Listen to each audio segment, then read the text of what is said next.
যারা নার্সিং এ পড়েন তারাও তো কিছু কাজ জানেন, ইনজেকশন দেওয়া, রোগীর ট্রিটমেন্ট করা, কিছু কিছু ক্ষেত্রে আর কি টেক কেয়ার করা। তারপর যারা প্যারামেডিকেলে পড়েন, তো তারাও যদি দাবি করে যে এমবিবিএস না করে আমাদের নামের আগে আমরা ডাক্তার লিখতে চাই, তাহলে ব্যাপারটা কিরকম হয়েছে। তারপরে যারা পিএইচডি ইন ইঞ্জিনিয়ারিং না করে নামের আগে আমরা ইঞ্জিনিয়ার লিখতে চাই বা লিখবো, হ্যাঁ, ব্যাপারটা কিরকম না?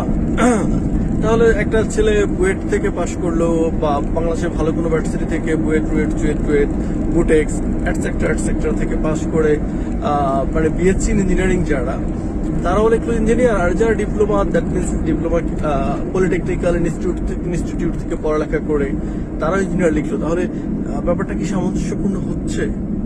আসলে জিনিসটা কতটুকু যৌক্তিক? এখন আমি যদি আমার নামের আগে প্রধানমন্ত্রী লিখে দেই, তাহলে কি আমি প্রধানমন্ত্রী হয়ে যাব? মানে এটা কি হয়ে গেলাম? ব্যাপারটা কি এরকম হয়ে গেল?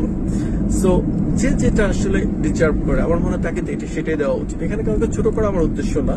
হ্যাঁ, ডিপ্লোমা তারা যদি তাদের স্কিল ভালো থাকে, তারা যদি স্কিল হয়, তাহলে জিনিসটা কোটা কেন থাকবে? ওপেন থাকবে।